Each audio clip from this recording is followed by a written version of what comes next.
Yes, dailies across the world. We're going to start very soon. I just want to make sure everything is good on the live stream. So we're currently on Instagram. I would encourage you to go over to the YouTube and the Facebook because we're going to utilize that in the next couple of minutes. I just wanted to come on just to share with you that we're doing a quick live. I want to share with you my experience here in the Canadian Armed Forces, specifically in the boot camp. So if you can hear me clearly, mic check 1, 2. If you can hear me clearly, just let me know that you can hear me and you can see me all clearly on Facebook, YouTube, and on Instagram. Hey, Carol, Andrea, Sahij, Mag Nation. I just want to check the Facebook just to see if the Facebook is running good. Okay, awesome. So if you are on the, okay, awesome stuff. We can hear you on Instagram. Facebook, let me know if you can hear me. Instagram, or rather YouTube, let me know if you can hear me. I'm just going to do a quick test, and then we can rock and roll. I'm just going to check YouTube quickly. Okay, awesome. So Chantal on YouTube for joining. Okay, awesome.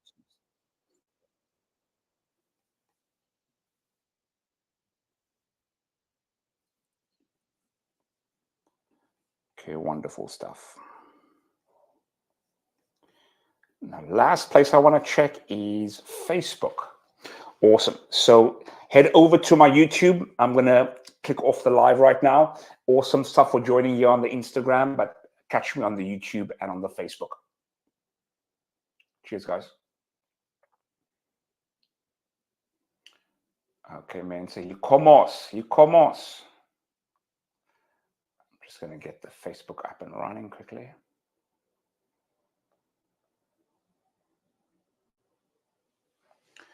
Okay, there we go.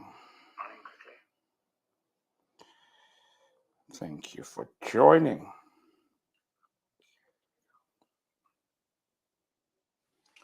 Okay, wonderful stuff. So we're all set up. We are all set up.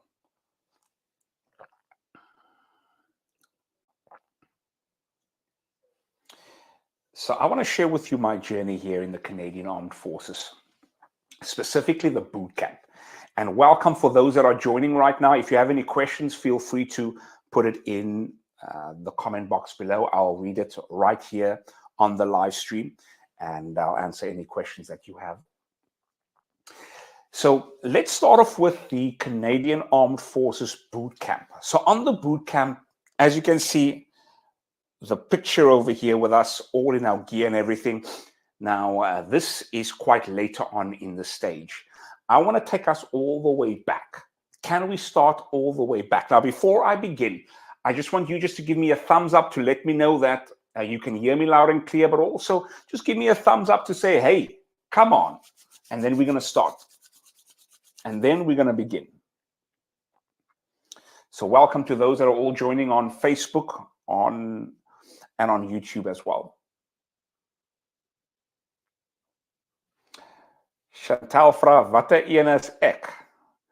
Okay, I'm the one. No, you gotta see. You gotta look closely. You gotta look closely. So I want to take us back quickly to the very beginning. And the very beginning is in 2021. Now, for all those that are joining on Facebook and YouTube, a major respect for you for coming on and joining on the live. If you have any questions, feel free to punch it in. This is going to be an interaction right here. So as you can see, 2021, we were in the middle of COVID. So I did the application 18 months prior. So more or less end of 2019, beginning of, closer to the end of 2019, that's when I did the application. And of course, the application took about 18 months. Why? Because I was a dual citizen. So citizens from South Africa and citizens from Canada. So they had to do a whole lot of background checks. They had to call everyone I knew, any ex-girlfriend I knew. They had to call him to say, hey, is this guy eligible for the forces? Alle exes gebel.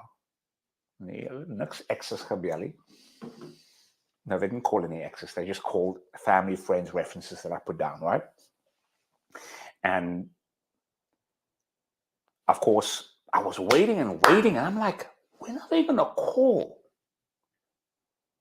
And if I was working from home at the time, and I'm sitting at my desk, and on my phone, I get my emails on my phone, and email notification popped up. And I was not expecting a thing. Email notification pops up, and it says, first thing I see is where it's from the forces address. And then it said in the thing, congratulations. And I'm like, who is this it? Is this it? Let me just take a breather.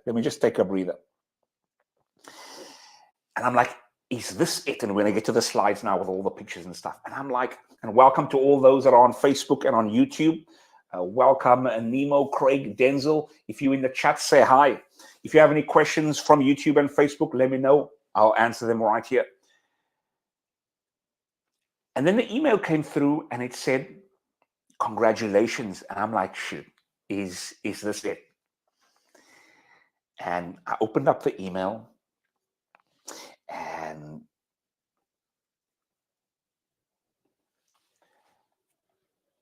the email said, hey, we'd like you to join within the next, I can't remember the exact date, but it was like 30 days or 3 to 4 weeks. Can you join within the next 3 to 4 weeks?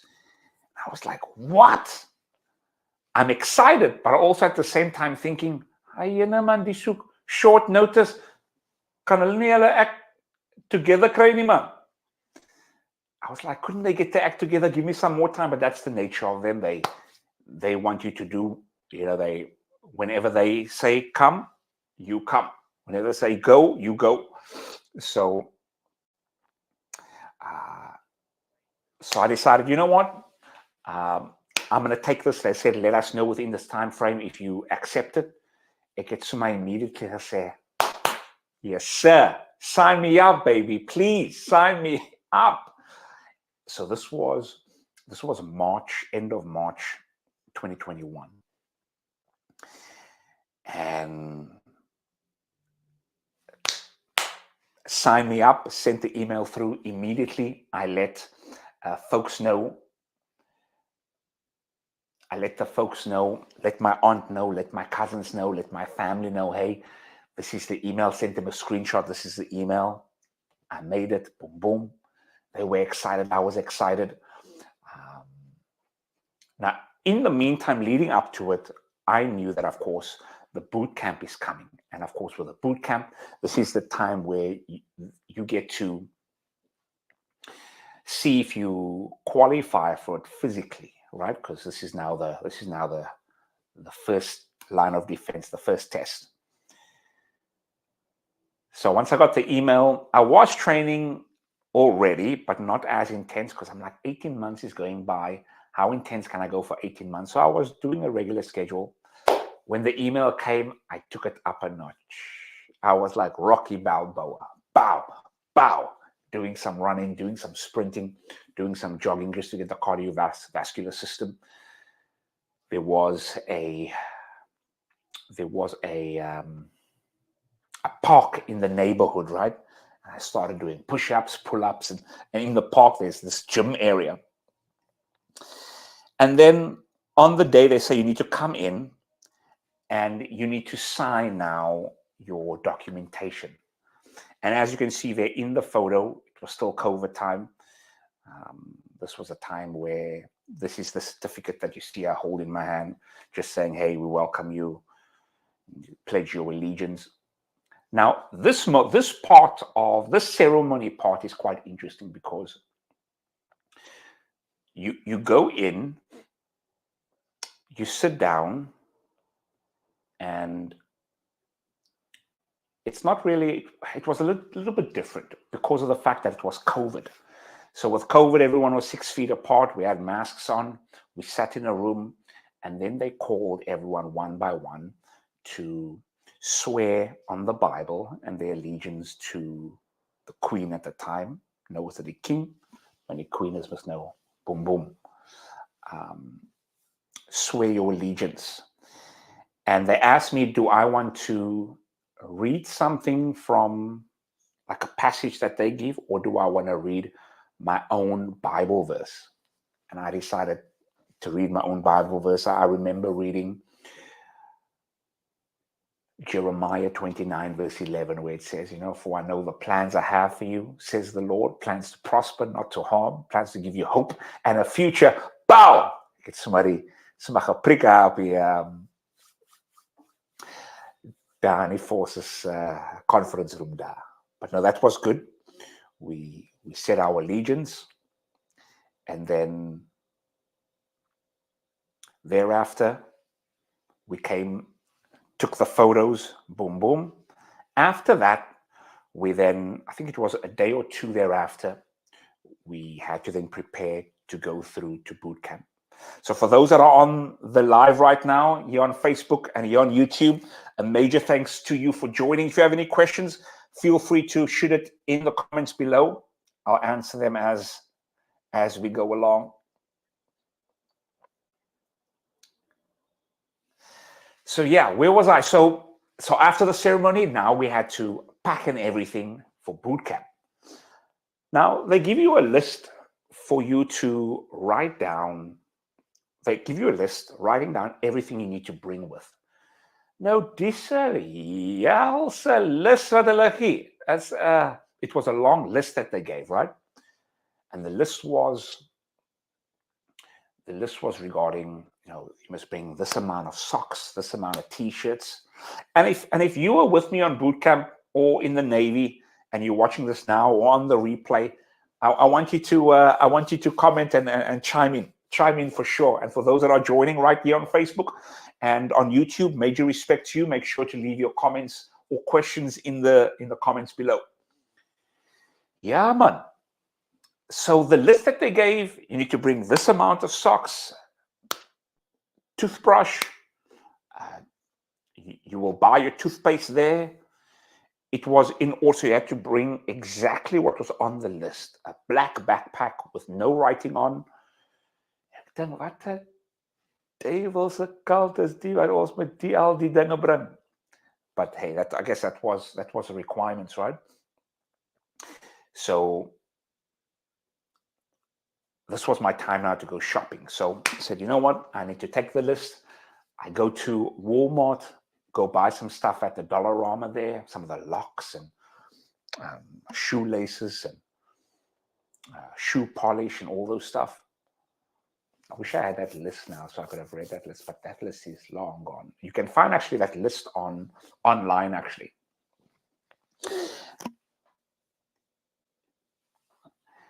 And so went shopping, got all the stuff. That was actually quite a lekker time. It was quite a cool time doing that list. It was a different kind of shopping. You can go to shopping to go and buy groceries and stuff, but this was a list where I was excited, I was nervous, but mainly excited because I had to get the list right. I can know when he slides in now. So got the shopping, got the list. And then went home, slept. We're going to fast forward now to the actual day of flying now. So they book all your flights. They book your flights, your cab and everything is paid for. The morning I wake up, I'm like, sure, this is it now. I'm leaving my home. And I signed the contract for 4 years. So 2021, got the contract for 4 years. Hulle het vir my eers gevra. They asked me, hey, do you want to sign a 4-year contract or do you want to sign a 25-year contract. Ek sê, moenie nonsense praat jy. The devil will a man's 25 years. No, but I said, no, I'll do 4 years. I'll do 4 years now, and they say you can always renew, right, after the 4 years. So I signed the 4-year contract, and that day when I had to leave, that was a, looking back now, I was quite excited, and I didn't really feel the gravity of what I was doing, especially in that moment. But looking back now, I'm thinking, man, that was the day that I left home.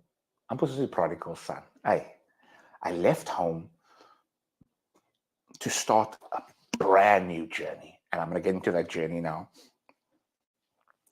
Man, but if you're on the live now, a major salute to you. I see you guys are here on YouTube and on Facebook.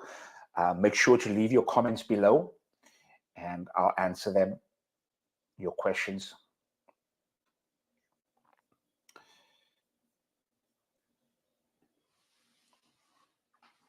Yeah.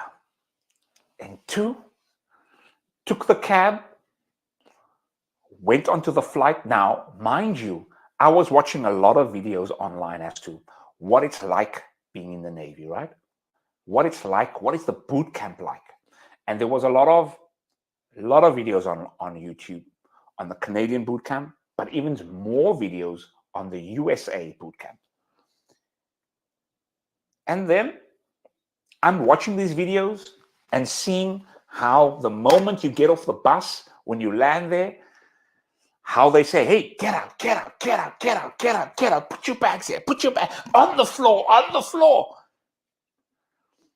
Take everything out of your bags, take it out. Because now they're checking for stuff. And this is all what I saw now online. And I'm thinking all of this is now going to happen now when I get to the boot camp. And I'm in the flight, and I'm excited, man, because I was 34 at the time, right? So as a 34-year-old guy, compared to, and this is me just generalizing, there's always exceptions, but generally, as a 34-year-old guy, going into a situation where it's high stress, of course, I've got more life experience, right? So I wasn't feeling nervous. I was really thinking, man, they want to now break you now, because I had friends, family that had also family in the Navy, and they kind of let me know, hey, this is the scoop, don't let it get you, keep your mental health in order, XYZ. And I was under that influence, man. So I was sorted. So I was going there. I was good, man. I'm old, and I knew that I was going to probably be one of the oldest there. But let's just keep that. Let's just keep that in the back. Let's keep that in the back. So now, boom.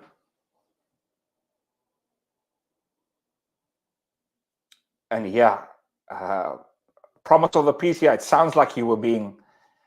It sounds like I was being robbed. Yeah, it sounds like I was gonna be robbed, right? So I got there, and when I got there, this is what happened. We all were in the bus. We're driving from the airport, Halifax Airport, to the base camp now. We're driving, and it was quiet in that bus, because I can imagine Amal dink now. Everyone is probably thinking, oh, we're gonna spend now 10 to 12 weeks now together in a boot camp, crappy conditions, and we're just sitting, and the bus is silent all the way. We get there. Bus door opens. Now, what we see there, we see instructors in the camo gear, let me put this up here. We see instructors with a camo gear, right? Of course, they weren't with C7s and 8s in their hand, but we see them with their camo gear. And we think, okay, they're ready for us. They're ready for us. And they're standing by a field, right, by open grass. They're standing by open grass. And we get out now, boom, boom. We grab we go to the back, we grab our bags. Everyone got their bag. Then they say, boom, go to the field over there. Now this is in the heart of summer, right? Or not summer, this was middle of spring going into summer. They say, go put your bags down there on the field and open it up and take everything out of your bag. The moment they said that, ek dink, okay, this is probably going to be now similar to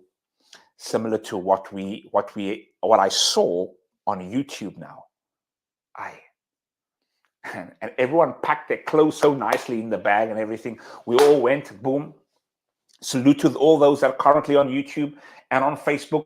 Let me know that you are here. If you have any questions, feel free to let me know in the comments, and we're going to answer them as the episode continues. So we all go, we put our bags down.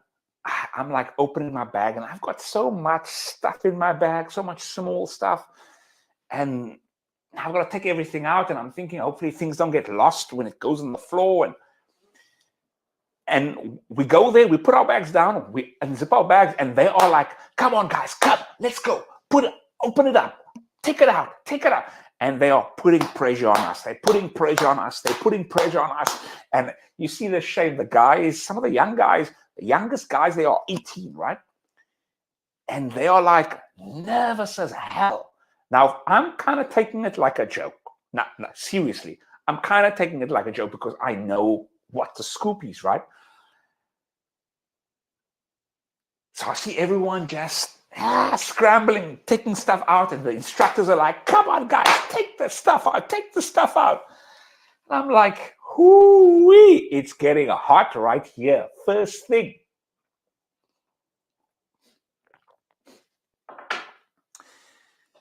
And everyone's rushing. Now, everyone's stuff is out, and they're walking around. So you can imagine, I don't know how much we were, but probably like 40 to 50 lines of like 10, boom, boom, 10, boom, boom, 10, boom, boom, 10, boom, boom. And they're walking around, they're checking our stuff. Now they are checking to see if we've got any weapons, any drugs. And they're looking through our stuff. And they are so aspres. Die bliksems is so aspres. These instructors are so on purpose. They're throwing stuff around, looking at stuff. They're throwing people's stuff, like literally throwing people's stuff around, knowing that how on earth are you going to find something if it's small and it's thrown around? And they're throwing stuff around. And inside I'm laughing because I'm like, you know what? They're playing the game really good. So they come to my stuff. Now, for some reason, this is just me speculating. To me, it sounded like, and it looked like, immediately they could sense, okay, this guy is a little bit of an older guy. Now, mind you, my face was shaven, so I looked young.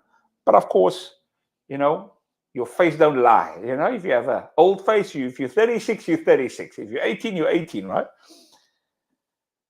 So I could sense, they could kind of sense, okay, this is an older cat.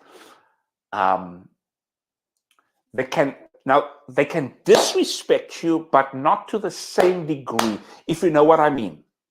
Like, they can say, get your ass, get your butt to the thing. They can tell me that, but like for others, they would say, get your butt to that thing, and then they would make other comments, man. But for myself, we were kind of a little bit, I could see, okay, you know what? Boom, boom. There's from the beginning, from the jump, boom, boom. Okay, some good vibes, grand. Here we go. Sharp, sharp. Bow, right? Salute to those that are on here on Facebook and here on YouTube. I see you. If you have any questions, feel free to let me know in the comments here. We're going to answer it as we go on the show. Okay, so the whole thing now is done. They say, pack your stuff back together. Now, it's pointless us now putting it nicely together. We just put everything in the bag. We take it up, and now we're going into our rooms. Now, before we get into our rooms, and we're gonna fast forward very quickly, so we're not gonna take too much time with this, but I want to share with you as much as I can, so I don't look back at the video and say, I wish I said this, you know. So now we take our bags and we go into our quarters now, our quarters. Now, mind you, this basic training was a decentralized basic training. And I think one of my instructors might be on here on one of the lives. So I'd encourage you, let me know if I'm telling truth. Let me know if I'm telling any lies here, right here. So now, this was a decentralized boot camp, basic training, which means that generally, when you go to boot camp, you go to places like Quebec. And Quebec, they call it the mega. It's essentially a massive building. And this is where the videos are seen online of the boot camp people going to Quebec, mainly to Quebec, right? And these are the hardcore videos where you see a massive building, it's cold, it's just bare bones. You're walking up 12, 13 flights of stairs every day. But because we were now in COVID, it wasn't going there because we can't all be in a massive building. We have to be now decentralized, right? So we were in Halifax. Now, that being said, when we got to our quarters,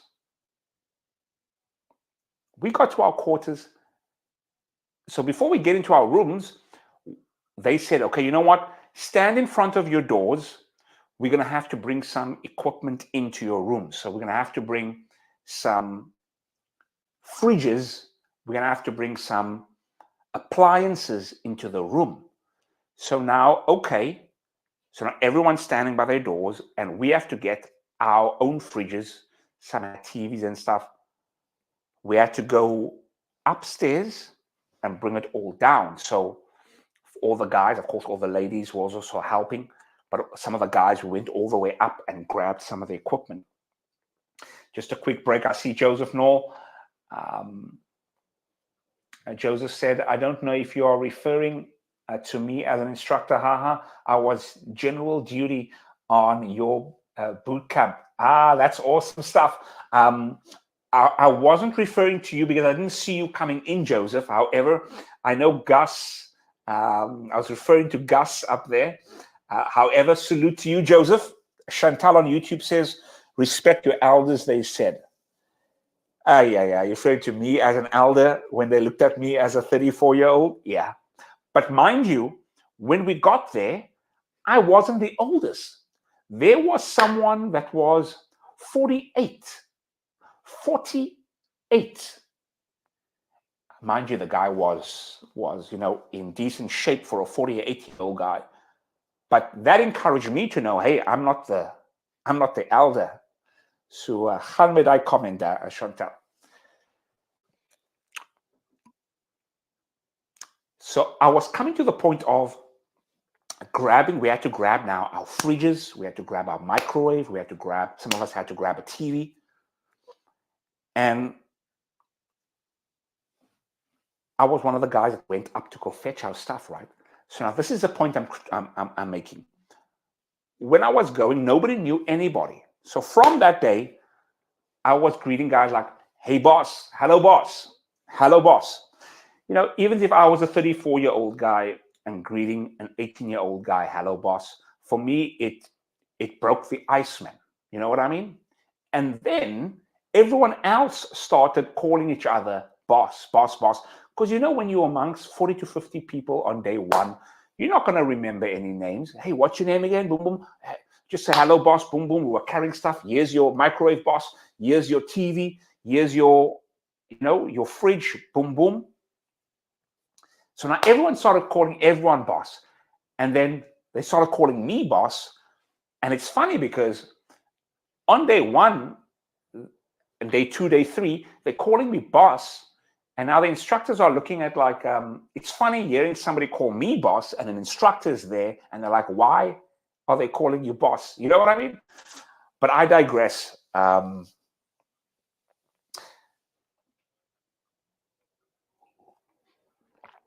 Salute to those that are on the Facebook right here and on the YouTube. Major salute to you. Let me know in the comments if you have any questions regarding the armed forces and what it was like, especially the boot camp.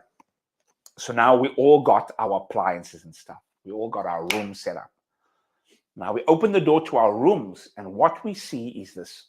We see two beds, two double beds, one on this side and one on this side. And each one had, or the room had a microwave, a fridge, and some of us had a TV, right, in there. So we were like, we thought we were going to be living on hardcore beds right here, based on what we saw online. But because it was a decentralized basic training, we got a little bit of a better accommodation than your typical boot camp at Quebec, right? So now also on top of this, it was COVID. So we had to, check this out. We had to isolate. We had to isolate for 1 week. So what did this mean? This meant that we had to stay in our rooms. We had to, with no phones, right? We had to get food delivered to us, breakfast, lunch, and dinner. We had to do rapid tests every day. And I think we had about an hour where we can get outside and exercise. So this was for 1 week we had to do this. I think we got our phones either over the weekend, but I know our phones was restricted. So picture this. For 7 days, you isolated in a room, you're getting fed, 1 hour you exercising, and you're getting testing every day. There was about, I think it was 2 or 3 people that decided they decided to quit. They decided they had enough. They're not going to do this. I think for some it was legitimate reasons. I think it was some family issues, and for others it was more just mentally. Because you can imagine being isolated in a room. I mean, you had a partner. Some people got along with their partner. Luckily for myself, shout out to Cole. Good stuff, Cole. We had a good thing going. He was quiet. He just did his own thing. Because you know how it is if you're in a room and now, maybe your roommate is watching YouTube very loud, or he's just watching TV very loud and you're trying to go sleep, or this person may be doing exercise. You know what I mean? It can get hectic. But say, Joseph, I kind of recall it being 2 weeks for your eye. It possibly could have been 2 weeks. We really said you guys had to go through this as it was our opinion. your situation was quite difficult. Absolutely, Joseph. And it possibly could have been 2 weeks. A part of me was just thinking now, just thinking back, 2 weeks would have been crazy, but possibly ease was 2 weeks. But no, we respect every decision that was made. I'm actually glad we got the 2 weeks, or I think it was the week. I'm actually glad we got the 2 weeks of isolation, because that time we could have really just get our minds ready for, okay, this is where we are at. We are not just thrown into a boot camp, bow, bow, bow. Everything is just dimaka. We could actually just settle it. Joseph says, what Joseph says, were there any type of teachings within the armed forces that conflicted with your sense of morality based on how you grew up in a Christian home from South Africa? Sure, good question. So were there any types of teachings within the armed forces that conflicted? Let me think about that one. I'm going to answer that one for sure.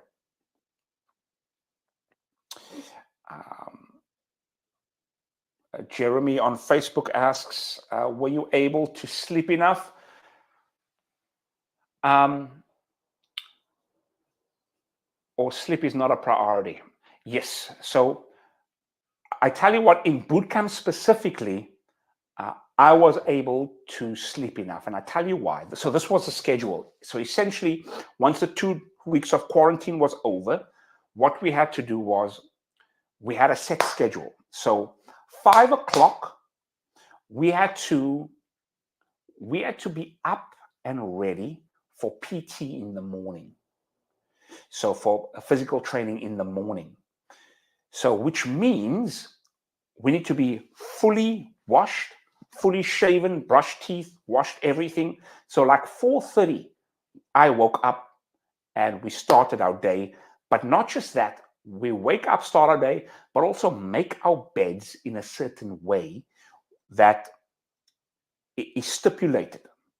So the bed had to be crispy, like crispy. Many of us ironed our beds. We had to have hospital corners. So at the end of the bed, it's not just folded with the duvet, but it's folded in. So it had to be crispy. So that had to be done every day before 5. But the point I'm trying to make, Jeremy, is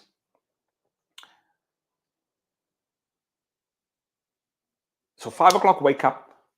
We are then not done everything. Our day is done more or less by 5, 6 o'clock every day. And then thereafter, we had a task to do. It typically involved,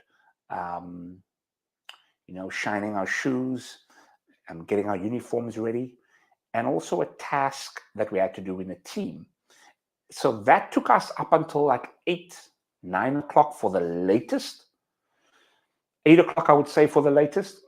Thereafter, it's up to you. After 8 o'clock, Jeremy, do you want to hang out with your friends? Do you want to, chill? Or do you want to go to bed? So I decided every day, you know what? I'm not going to still chill, whatever. I got to early morning, boom, 9 o'clock in bed already. So 9 to 4, 9 to 5, got about 6, 7 hours. But that was if you were disciplined. If you weren't disciplined, you would have felt like sleep was a major issue. So boom.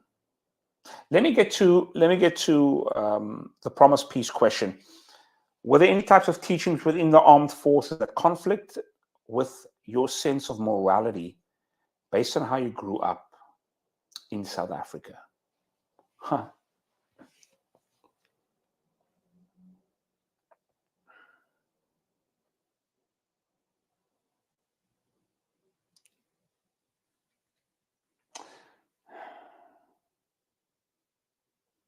Thinking back at it right now,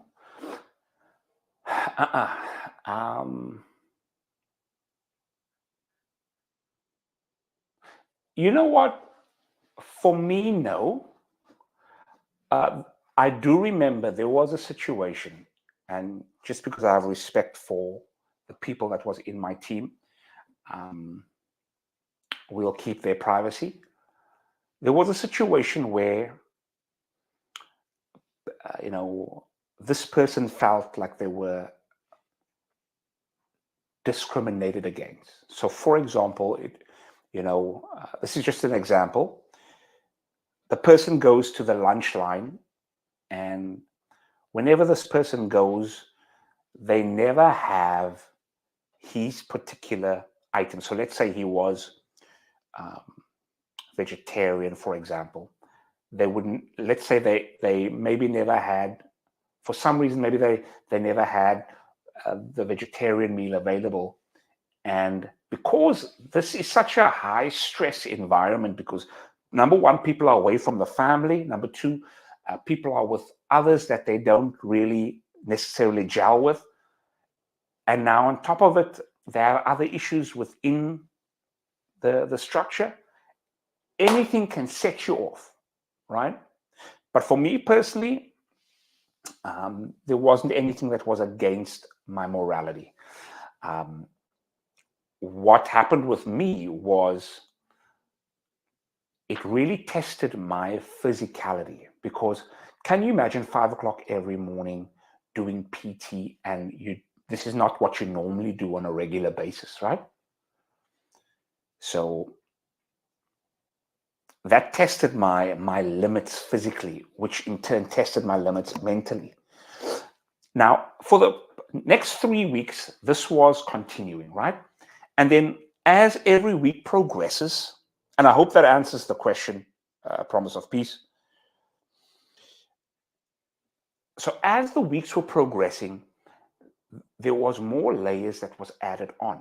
So for example, let's say, for example, week 2, now they introduce first aid learning. Week 3, now they introduced drill practice. Drill practice. Now, okay, no. Now, drill practice essentially now is where you have to march. Let me show you. You've got to march now. Okay, you march. I didn't know how to march at all. It's my first time learning how to march. Now, we've got heavy boots on, we've got bulky clothing on, and now it's the middle going into summer, and we are marching. Everywhere we go, we marched in our clothing. So the moment we're outside, we've got to march. Boom. So we've got to march. And our legs has got to correspond with every foot now. And at first, they call it bear marching, where you're just marching like a bear, but it looks messed up, right? It looks demaka. At first, I was marching like that, but of course, with marching, your rhythm has to really be there. So if you are a musician or if you are a dancer in nature, you wouldn't find it hard to march, right? So we had to learn marching. Week 3, first aid. Week 4, learning the weapons now. So as you can see in this picture, we've got the C7s right there, the rifles, right? C7, some are C8s right there. And respect to those that are on Facebook and YouTube, I see you. If you have any questions, feel free to shoot it down below. Let me just turn. There we go. So we had to learn that. So week 5 or week 4, week 3, we learned different things. And then there was a portion, I think it was either week 7 or week 8. There was a portion of where we then did. Let me get to that slide here. Let's just go to the next slide. So this is one of the slides where we learned how to use the pistol, the C9s. We had to learn to use the pistol, and this was interesting because this was the first time I used a gun. I had a gun, learning how to make the gun safe, how to dismantle the whole thing, how to put the whole thing together, learning how to shoot it, how to keep it. And I remember us going to the range, right? This is where we practice. And this is where we get tested, right? To see, okay, is this guy fit to be able to handle the gun and use it? So essentially, we have some in-class training where we learn there how to make the gun safe, how to dismantle it, how to put it together again, how to oil the gun, the weapon. We don't like calling it guns in the Navy. How to oil it, how to do all the things with the weapon, and then we learned how to shoot it. So imagine for 34 years not holding a gun, holding a weapon, and now all of a sudden, okay, you smack back in it. And the first time shooting it, of course, we had earplugs in. First time shooting it, I was like, pow, pow. I remember this so clearly. The first time I shot it, it was like a rush that went through me. And it was a rush of power. Now, I'm not here advocating guns and promoting it. I'm just sharing with you my experience. It showed me immediately why people gravitate towards this. Because there's a sense of power that comes over you when you shoot.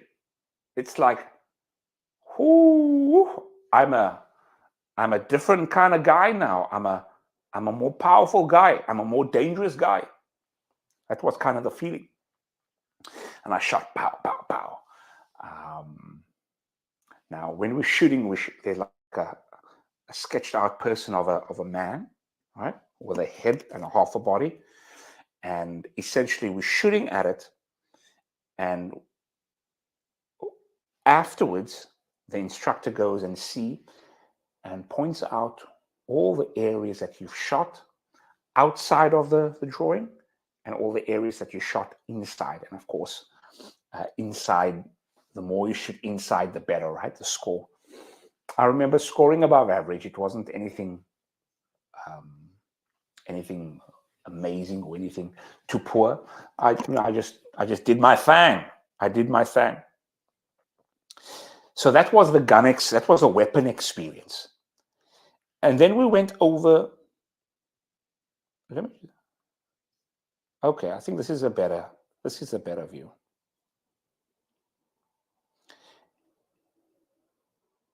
And then we went over to, so this is the infield training. So if you've just joined, a major respect to you for just joining. I see you guys here on Facebook. I see you here on YouTube. Feel free to share with me your questions and I'll answer them as we progress. Major salute to you. So as you can see in the picture here, I don't know why I didn't do this screen share a long time ago. This is actually a better screen share. So this is the infield training. Now, this was probably the hardest part of the boot camp for me. This was the hardest part of the boot camp for me. And I see you, Chantal. You're cooking and watching at the same time. That's right. That's right. We need to cost brandy, okay? So this was the hardest part, and I tell you why. This part was where we stayed in little hockeys, in little Wendy houses, in little wooden shacks, right? Now picture this. This was literally what it was like. 10 days, stay in a hockey. It is burning outside. It is cooking with gas outside. It was flaming, living in that inside thing there. And on top of it, we're in an unair-conditioned wooden hockey. And we're wearing this green outfit. that is so that is so heavy. Now, can you picture 10 guys in a wooden hockey? Jy weet mense voete, mense holle, alles stink daar binne. And the way we are washing, how we are washing our clothing, I don't even know how I don't think we even, I don't know, we took our clothing like probably once every 2-3 days to a laundromat. But for the most part, they said bring 10 pairs of socks. Actually, bring more than 10 pairs of socks because you want to change them out. Because otherwise, if you wear the same pair of socks, you're going to get funguses and stuff. So, okay, so we brought tons of socks, tons of underwear. People are hanging their stuff out just to get some air. Okay, I digress. That's the heat. That's the nonsense there with the clothing. The eating situation. Let me see here. Yeah, what says Chantal? Chantal, yeah, it's me. I don't burn food. Yes, don't burn the food. I say, wow, the discipline you must have learned. And we're going to get to that, Chantal. There was, and I'm going to speak at the end all the lessons that I've learned from being and going through this process. But say, Joseph, for Facebook, we would do laundry runs, yeah, for you guys, but it would not happen often. Yeah, like out of the 10 days, Joseph, it was probably like, I don't know, probably twice that I can remember us actually doing laundry, if not less. And salute to all those that are joining right here on Facebook and on YouTube. Major salute to you. Feel free to ask any questions. I'll answer them as the episode progress. So the food situation and Joseph, you probably know this, the food situation on the in-field training. So just to give some context, the reason why we do the in-field training is so that we can mimic us being in war and us living outdoors, sleeping outdoors. And I'm going to share with you more about accommodation besides the wooden hockeys. Eating outdoors, living outdoors, and strategizing against the enemy. And I've got a good story to share with you regarding a war that we had.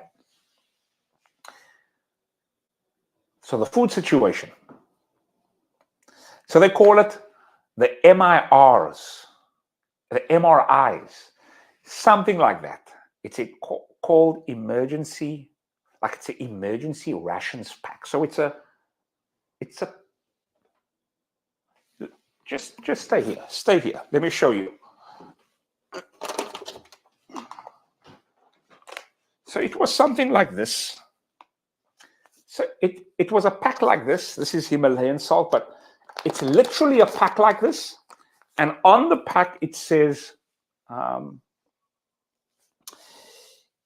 the pack, it says like lasagna. On the pack, it says like a beef thing. It says another one, it says a chicken thing. And when you open it, so it's cold. And when you open it up, or rather you don't open it up, you put it in boiling water. So every morning we had to, one of us was designated or one of us volunteered, hey, okay, you know what, I'm going to do this. We took our hot plates, take the matches, boom, boom. What do they call it in, it's essentially a gas stove, right? We'll light it up, put the water, put the pan, boom, boom. Get all the rations packed. So we have a box. We put like 10, put all the rations packs in there. And now it's cooking. I just feel, okay, is it, you think it's hot? Okay, I think it's good. Okay, boom, boom. It's essentially the water just to heat the pack up. Now we have to decide, hey, who wants, boom, boom, who wants that? Hey, we all get what we get. And yeah, it tasted like crap. After a while, you kind of couldn't know, okay, what tastes less crap than the other. And then we got the rations pack, but also there was also like some other snacks that they gave, like a Kit Kat. And Kit Kat, and some other snacks and luxuries. And yes, Chantal. And Chantal says on YouTube, let me see here. Yeah, no wonder you appreciate food so much. You have got no idea. But I think the appreciation for the food, it came more when I came to Canada and I tasted like the food here in Canada. Not the food that my family made, but like generally going to a restaurant and stuff.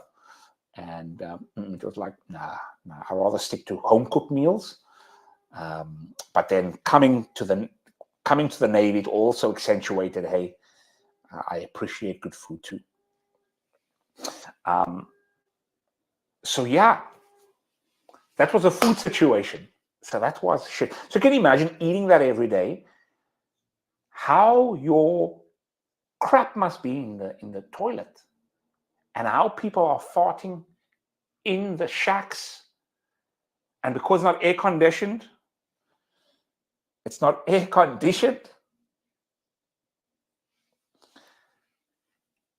And yes, Chantal, nothing like carbs or course. Nothing.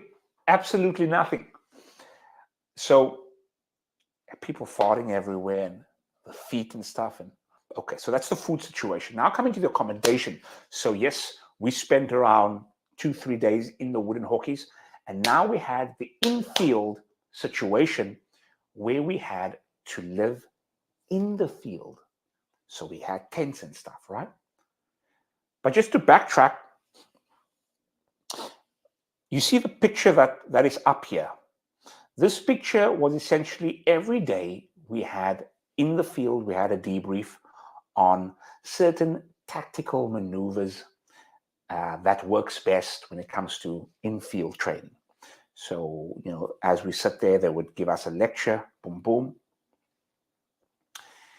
And every day we had like a mission.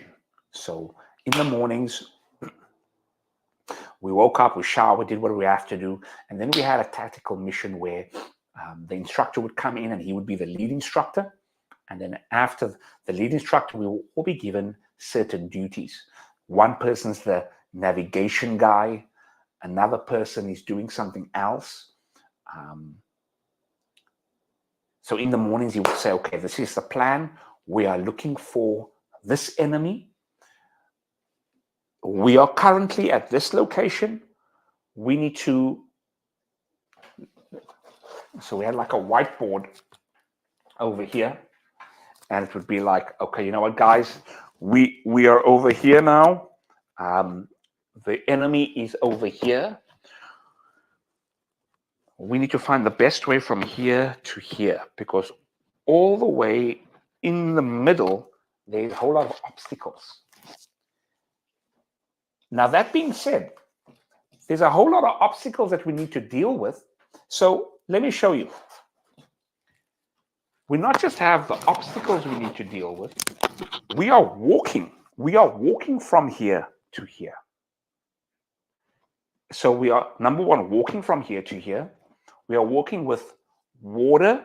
We are walking with a quote unquote vest where we have water, we have our binoculars, we have our bayonet, our knife, we have the rifle, the heavy rifle. So we've got a lot of things on us, and we are walking and we are outdoors for like most of the day, right?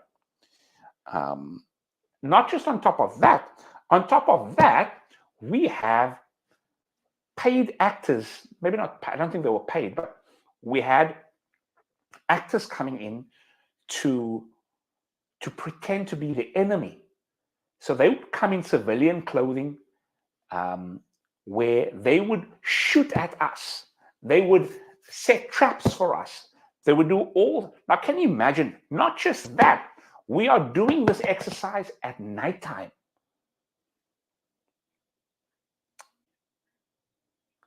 At nighttime. So we've got our flashlights, and you can imagine walking at nighttime through a bush, through bushes. You don't know if there's any snakes or anything. You don't know who's coming around the corner. You just have to have blind faith. Okay, this is where we're going. This is where we're headed. We're going. And that taught me a lesson of having faith and trusting your leadership. That sometimes you don't know what's going to come on the left and the right, but you've just got to trust the voice. That's why the first tenet in Driven Daily is God first. Trust that voice. But I digress. So that was the infield training, where we had all those exercises that we did. The climax to this infield training is the story. And I'm just going to take a quick chat check right here. All those salute to those that are on YouTube here and on Facebook. If you have any questions, feel free to let me know in the comments. So Joseph on YouTube says, we would force you guys to attack us in different directions from your objectives just to drag you away and make it a little more challenging.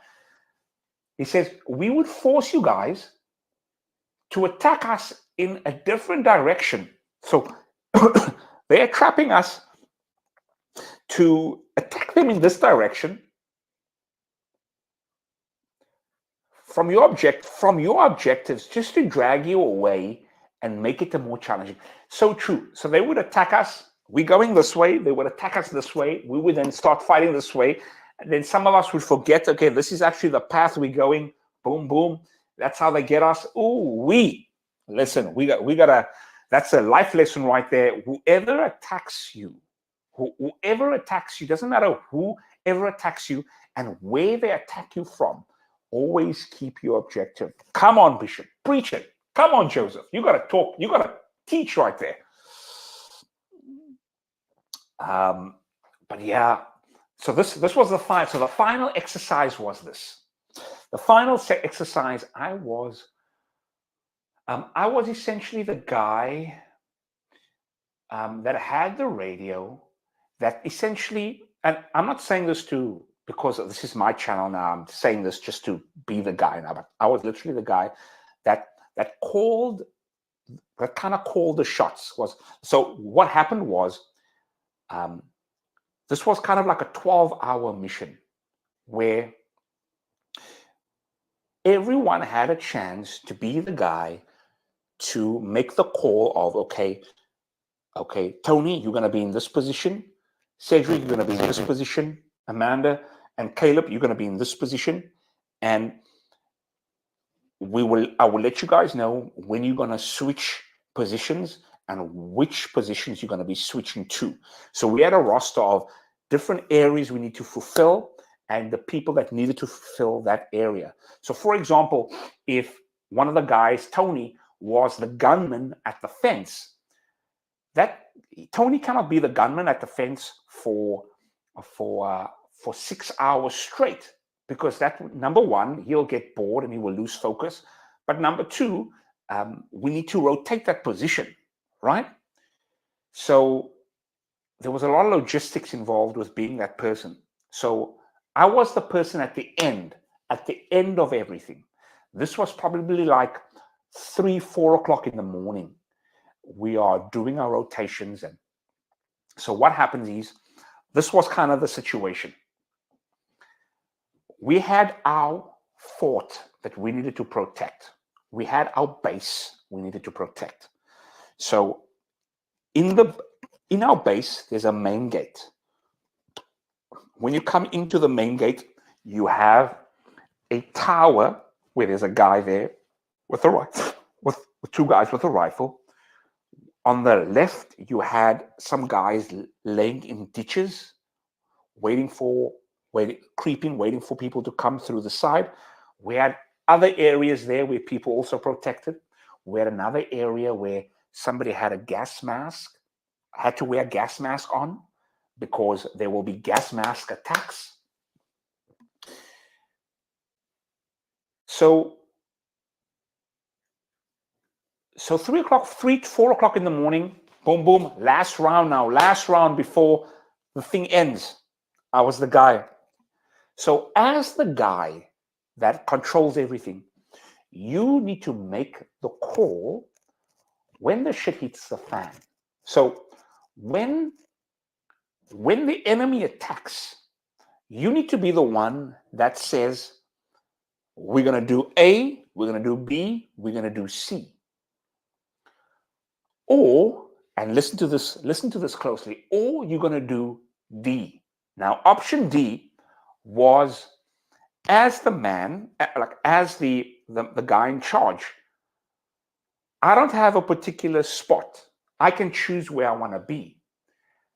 Option D is, you could take the matters in your own hand and you could run straight to the enemy and start blasting, right? This option D is not a tactical option. This option D is Rambo style. Now, 3 o'clock, 4 o'clock in the morning comes,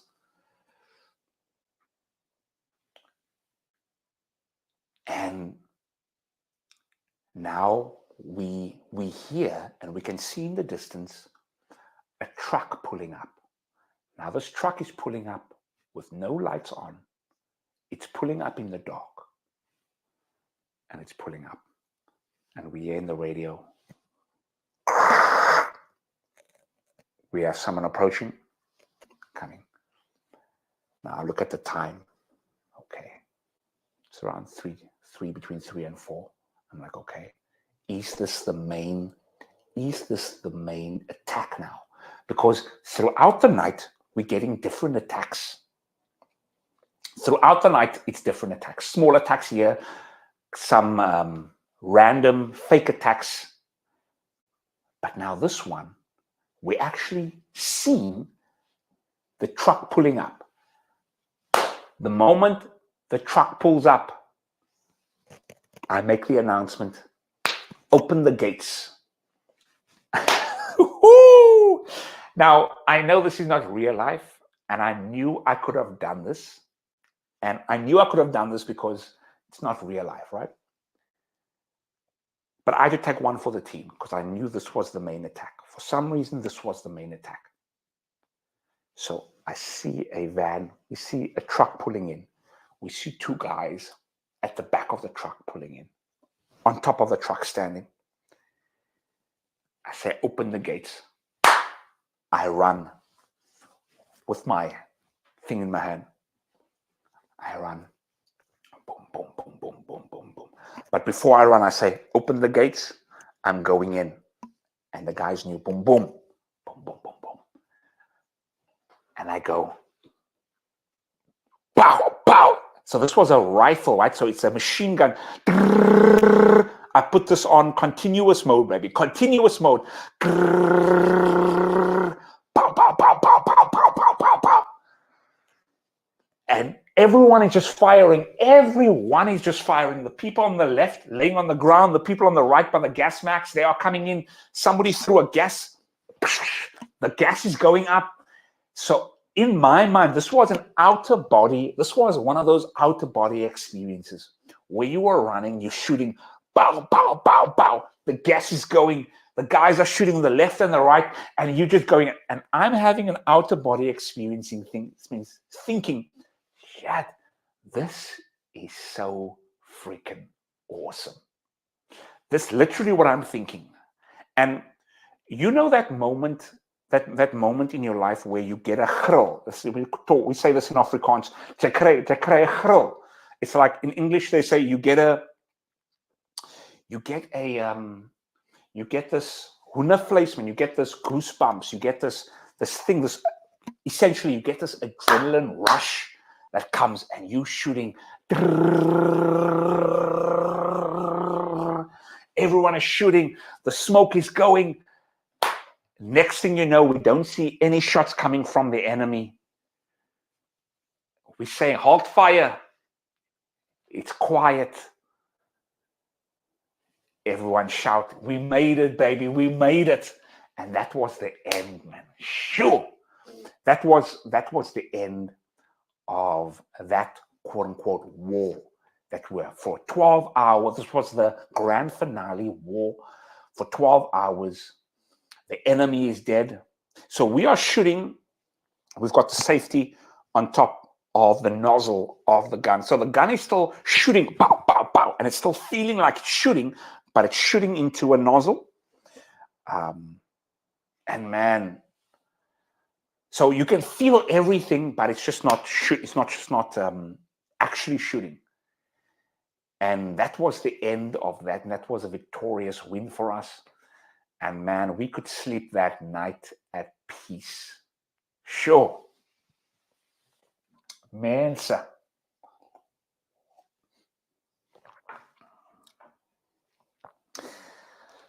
Ay, ay, ay. And that was the end of that.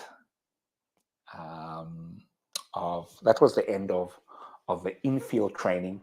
The last day of the infield training, we had to just pack all our stuff up. We had to help pack everything up, put it into the bus. And once we were done that was the climax of our boot camp, because that took the most physically out of us. That physically took the most out of us. And that bus ride home was such a rewarding bus ride, because we made it through the whole experience. And we probably had 2 more weeks left, either 2 more weeks or a week left.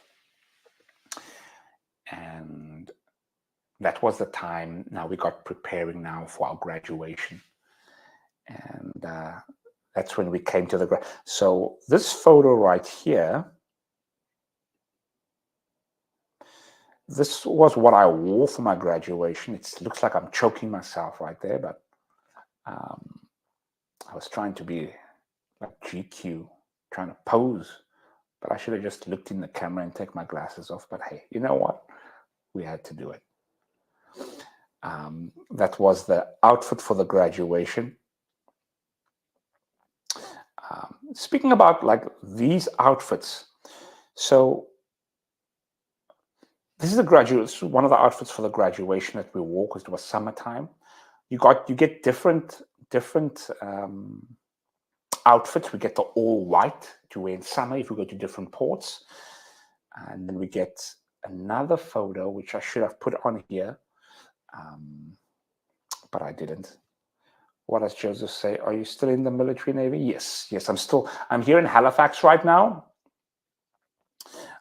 Still in the Navy, yes, indeed. How about yourself, Joseph? What you up to? So this is a photo where I completed my. So look at this. Look at my body here. This was after basic training, because we lost so much weight. We lost so much weight over here. And then I did my 3s training. This is so I'm a sonar operator, and the 3s training is around 6 months, 5 to 6 months.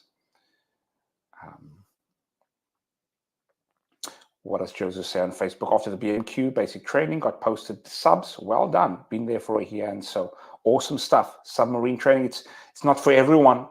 It ain't for everyone. Subs. How are you finding subs though? And then look at this picture. As you can see, going from basic training to then starting, okay, eating again properly, not the rations pack, training again. Of course, you develop there. So that was essentially the journey for basic training. Now, if I could sum up the lessons I've learned, let me share this with you. There's 2 things I've learned, and the 2 things was, the one thing was it was discipline, but there's another word for it, man. Okay, so discipline for sure, and I'm going to share with you the other word, discipline, in the sense of when you have to wake up at 4:30 every morning, and you haven't done that for 34 years. When you have to train every day in the morning, and you haven't done that for 34 years. When you have to do your bed a certain way. Make sure your clothing is a certain way, neat, pressed, iron, no hairs. You got inspections pretty much every day. When you have such a daily routine, it creates discipline, but it also shows you what you're capable of. And one of the main reasons why I joined was to see, can a 34-year-old guy still fulfill a dream that I had with being in the armed forces? Specifically, that basic training and that discipline piece. I've always wanted to push myself. I've always wanted to push myself to limits, to the next limits. So me joining the Navy was to push myself physically and mentally. And I realized, okay, you know what? I'm able to do it now, which gives me a reference experience for now. I know that, hey, if I want to accomplish something in my life, I've got a reference experience of what it's like to be disciplined. So if I need to access that discipline again, I can. You know what I mean?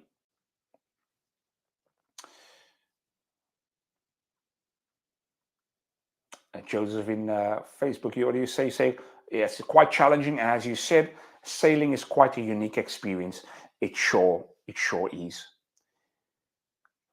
However, the basic training, and thanks for that, Joseph, basic training has really taught me a lot about myself.